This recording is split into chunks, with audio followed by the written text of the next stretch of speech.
water shunted east and west to tide, and it has incapacitated our estuaries. We now have an opportunity to buy the U.S. sugar land. It's on the table. The deal is there. We need to send the water south. We do not need more development to the new Hendry County sector plan. It's time to restore the Everglades, and we need to send water south. The plan calls for 18,000 residential units in a county with few residents. This is on top of two already approved development plans for King Ranch elsewhere in Hendry County. This is a county with only 37,400 residents, but it would wall off the Everglades for good. This single action has dire consequences for the St. Lucie and for Martin County.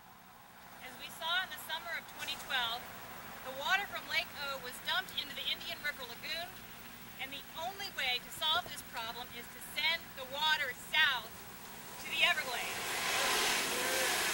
This means fulfilling the state's contract to buy U.S. sugar land. And this U.S. sugar city will just drive up the price, making it extremely difficult for the state to purchase U.S. Sugar's property for either direct use or for swaps to send the water south. Today you will hear from area coastal community leaders from a variety of perspectives, but with a united voice. The U.S. Sugar City must be stopped, and the land must be purchased to send water south.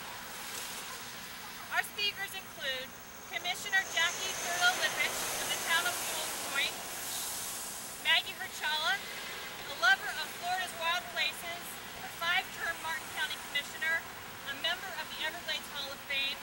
Maggie is representing Martin County Conservation Alliance today. Mark Perry, Executive Director, Florida Oceanographic Society. Charles Brand, St. Lucie County Commissioner and Rivers Coalition Defense Fund President. John Debus, President of Treasure Coast Progressive Alliance. Kevin Stinnett, former Indian River Keeper. And Joan Bausch, Conservation Chair of the Martin County Chapter of the Florida Native Plant Society and a member of its Board of Directors. Joan also serves as FNPS representative on the Everglades Coalition. Although Peyton White, President of the Audubon Society of the Everglades, couldn't be with us today, I would like to read from her statement. She says, "Clearly, the fast-tracking of such an ambitious and unprecedented development plan needs to slow down. We call on the Florida Department of Environmental Protection and the South Florida Water Management District to strongly oppose this short-sighted and inadequately researched plan when they make their comments this week to the Department of Economic Opportunity." I'd like to now introduce Commissioner Jackie Thurlow-Lippisch. Hi everybody, thank you for being here. I'll only try to take a minute and a half so that everybody can speak. I'm a commissioner for the town of Fools Point, but in my heart I am a teacher. That is my background. And I know that this topic is highly controversial and very complicated. So I wanted to call attention to something very simple today that I think will help everyone, including our kids, our river kids who are here today. I got these pieces of paper from Mark Perry because he's the man that has all of the awesome pieces. This shows where the lands are located. They are located to the west of Clewiston. Many people will say, well, if the lands are west of Clewiston, you know, what does it matter? Because we're supposed to be sending the water south, you know, through the two canals, the Miami and the New River. Nothing could be further from the truth. If you look at another map, and I know you probably can't see this from here, kids, you want to come up and look at this? STA 5, which would make the water clean, this is almost under Clewiston. As Mark Perry points out, there are many different ways to send the water south. It's not just straight down the middle. It could be to the west, it could be to the east, it could be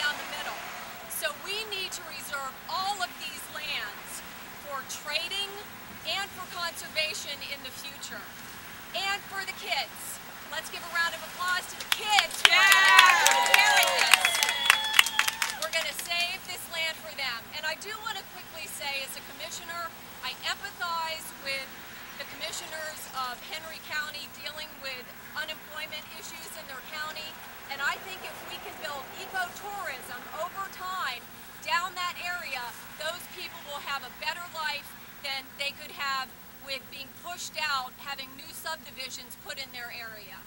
Thank you.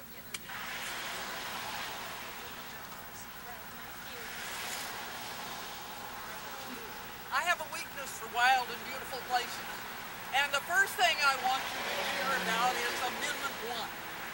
I have been lost and found in most of the wild places of Florida. So the Water and Land Legacy Amendment means a whole lot to me personally. It's something that is very close to my heart. But my concern at this point in time and before this November election is much more focused. The legislature raided the Florida Forever Fund. The best environmental land program in the country. We need to put water and land legacy into the Florida Constitution to guarantee that it won't be raided again and to make sure that we do leave a legacy. There's an immediate focus right here and now as to why we need the Water and Land Legacy Amendment. For the south end of the Indian River Lagoon, the plan to clean up the watershed, the IRL plan, was approved in 2003. It's approved by Congress. They haven't bought the land. They need to buy the land. If they don't buy the land now, if they don't buy the land while the land's available, then the Indian River Lagoon will die. And if you add to that the disastrous discharges from Lake Okeechobee, it will die sooner and deader. We have to move the water. It's the only way we're going to save the estuaries. It's the only way we're going to save the Everglades. It's the only way we're going to save Miami's water supply. And what are we faced with? We're faced with a sector plan that says we're going to put 28 million square feet of commercial there. Can you imagine? It's been through Henry County recently. 28 regional malls between Lake Okeechobee and the Everglades. 28 regional malls. But the appalling thing about adopting this as a plan, about the state blessing this as a plan instead of a fantasy, is the fact that when it becomes a plan, that's what we plan to do. That's what we will invest local and state funds in. That's what we will invest federal funds in. If you adopt a sector plan, it means you want to put 28 regional malls between Lake Okeechobee and Everglades. Doesn't mean you're thinking about it. Is that what you're going to do? That means what you're committed to do. Well, if we're committed to that, we're not committed to saving the Everglades. We're not committed to saving the Indian River Lagoon. The Everglades has to flow south. It's got to flow. There's a marvelous scene in Shakespeare in which Harry Hotspur and the mad Welshman Owen Glendower are talking about how they're going to divide the country after they have defeated Richard III. And Hotspur says, well, we'll just take the River Trent and we'll straighten it out. And this side will be my side and that side can be your side. And Hotspur says, not wine, but wind it doth and wind it must. Rivers need to ramble. The Everglades needs to flow. We need to send the water south. We need to buy the land now. And we need to vote for Amendment 1. Yeah. Marty Baum. Thank you for coming, all of you, each and every one of you. This is important for us, it really is. This water has to go south. We all know that our solution here on the southern Indian River Lagoon won't be solved by a bunch of patches. Every one of those will help. Every drop of water that's slowed down before it gets here is meaningful to us. But the only thing that is going to solve our problem and the great, enormous volumes of water that are being pushed upon us is to be able to send it south. Right now we have some 10.7 billion gallons of water going into the lake that is not escaping. It's filling up very, very quickly, and before we like it or know it, they'll be dumping it on us again. And there won't be anything we can do to stop it because state policy puts the importance of profits in front of people.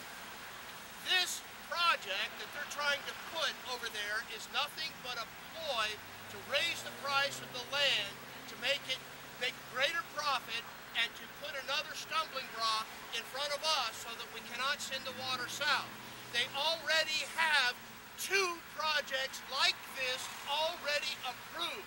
There is no need whatsoever to put this there except that somebody thinks they're going to make money. What it will really do is it'll turn those small communities along the lake into a desert. Hendry County will end up subsidizing this project, and then how the hell are they going to dewater it? If it's bad now with agriculture, how bad is it going to be when they have to dewater this 76 square miles in less than 3 or 4 hours? This is not good for us. It's not good for the Everglades. It's not good for Floridians. Please, please, write letters. The only thing that is going to help us right now is for each and every one of us to write letters to the appropriate authorities in protest of this project. Please, we'll have something up tomorrow that will help you write these letters, some sort of a form that will give you an idea. Christy Costello has given us some great talking points to work with. So, with that, while we're being rained upon again, thank you again for coming very, very much. Thank you. You go on the website, the Rivers Coalition, we just put out the letter. It's got the governor, EP, secretary, secretary of DEO, and the chairman of the Water Management District. You need to get their emails. It's right on the letter. Email them a comment, say we've got to stop the sector. Why is it important? It's because the water flows south. 60-mile wide river of grass from Lake Okeechobee south to the Everglades. We dammed the river with a Hoover Dike, and they dumped it in our backyard and the Clusatch. It just isn't right. And with all these projects, comprehensive Everglades plan projects, all the stuff we're trying to do does little bits and pieces, but there was no project to really put the water back to the south the way it used to be. Until 2008, we had some hope because there was U.S. Sugar wanted to divest of all their land, 180,000 acres.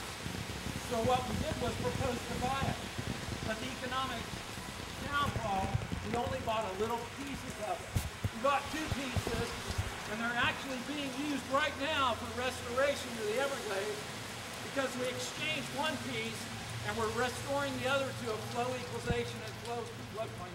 So it's real critical we understand that even though this U.S. sugar land is not directly in that flow path, we need to exchange that land for the land we do need. And believe me, there's sugar opportunities there if we stop this sector plan. But if we don't, it's going to be developed. And it's harder to restore land that's paved over with concrete and pavement and buildings than it is farmland. Farmland it is now. Farmland is what we got to buy.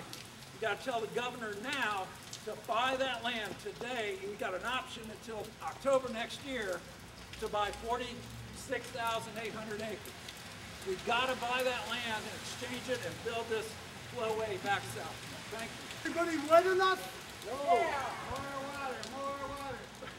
We're in a process right now of spending over $1 billion to fix the Herbert Hoover Dike.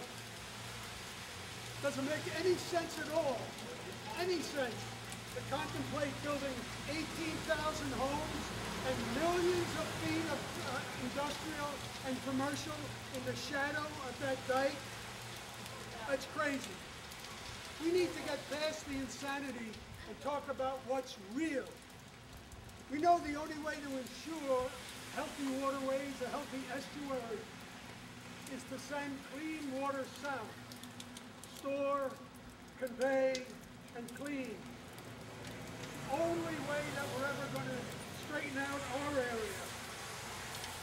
We know the land's needed for this purpose, and we know the land's needed to train for the land's needed for this purpose. What's happening today is U.S. Sugar, who has never been accused of being slow or dumb, is raising the price of executing the option, raising the price significantly. We're now looking at buying residential, commercial, industrial land instead of agricultural land that has virtually no residential rights. The price per acre will change dramatically. Clearly, Hendry County approved this sector plan because their #1 constituent is Big Sugar. The question today is whether or not Governor Scott will allow his Department of Environmental Protection to put together an accurate letter requesting either a stoppage or a slowdown of the Department of Economic Opportunity, which is also his. This is a project that came out of nowhere and is racing for no reason. They're telling us they're looking at a 2060 development period. Why the rush? If we can't stop it, it needs to slow down. We need to have the opportunity to properly assess what is the impact of going forward with this sector plan on the single hope we have of creating a flowway south. That's got to be part of the discussion. It's going to take time to get those words in there. We need to get them to stop. Everybody needs to ask for that. Thank you. Hi, I'm John Davis. I'm with the Treasure Coast Progressive Alliance. We're a nonpartisan group, non-political. We don't support political candidates. However, we deal with issues and we support issues. We support the Florida Clean Water Declarations. We were one of the first people to come up. We went up to Orlando to sign onto that. We believe that sending the water south is one of the main solutions to solving our water problems. We support buying the land. We support the taxpayer. And I like to say that again, we support the taxpayer to get a reasonable price to buy that land and send it south. We do not support any development south of the river. We do not support in trying to raise the value and rip off the taxpayers as they're trying to do with this land down there. So I'll keep it short. Thanks. Very good. Thank you. Thanks, John. Very good.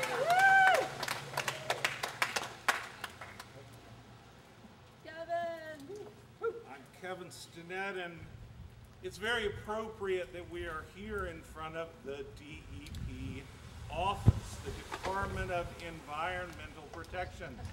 And I've got to say, I have been incredibly critical of the Department of Environmental Protection, but today I'm here and I'm somewhat sympathetic because this administration, this legislature has declared war on them as much as it has declared war on our environment. Yes. And we need to keep in mind that what we're asking of these people is for them to step up and do the right thing to serve the people of Florida and to put their lives and jobs on the line. People in the DEP have lost their jobs because they did the right thing. And right now, it's never been more urgent that they do the right thing. Agriculture in Florida has carte blanche to pollute our waters. The Clean Water Act says we don't want to burden the family farmer with all of these regulations. And so what has happened, that has been taken on by corporate Big Sugar as a protection of their ability to dump their industrial waste in our waters. And now, after they have cleared the land and drained it with an exemption from any environmental responsibility, they're looking to turn it into commercial development that then should be held accountable under the Clean Water Act. And it's a circumventing of the protections of the American Constitution, and it's wrong. And I'm asking the people of the DEP to stand up. And I know many of them are young, they're out of college, the old timers have been driven out. They're looking for some experience under their belt so they can get a job that pays decent. and it's hard for them. But we need to support them. We need to get people in office that will not hold an axe over their neck for doing the right thing. So it's vital that we contact them, contact the legislature, contact the state agencies, and say, we've got to preserve this land for the Everglades and to send water south. Thank you. Well, Kevin said it very well, but I'll try to wrap it into something else. Everglades restoration plans have been underway for what, more than 30 years. I was trying to figure out when did it all get started. Maude Waters is only just now being taken care of, and that was like back then. Restoration has been a shared goal of the state of Florida as well as the federal government and the citizens of Martin County since at least 2000 when SERP and the IRL South Plan was devised and sent forward. The Florida Department of Environmental Protection must speak up about the problems the sector plan in Hendry County presents for Everglades restoration. This land is vital to Everglades restoration. The FDEP staff has been a part of the CEP, the Central Everglades Planning Project, discussions along with many, many other stakeholders. The potential components of CEP were worked out among the participants using science and shared goals as guidance. The newest components of Everglades restoration planned through the Central Everglades planning process will require working land trades. Besides filling ditches and allowing wetlands to develop and creating a flow that will encourage ridge and slough topography as the water moves south. That was very exciting when I was hearing that. Large reservoirs, stormwater treatment areas, and flow equalization basins alone will not take care of the amount of water that needs to be directed toward the Everglades National Park and Florida Bay, and away from our St. Lucie River, the Indian River Lagoon, and the Caloosahatchee estuary. Our Martin County chapter of Florida Native Plant Society wants to see the Sugar Land purchased so that the land can be prepared to receive the water from Lake Okeechobee for an appropriate rate of flow south to Florida Bay. And I want to thank Sierra Club for organizing this event, and I'd like to repeat their call to action. Stop the harm, buy the land, send water south, fund it now, save the estuaries, save the Everglades. Thank you.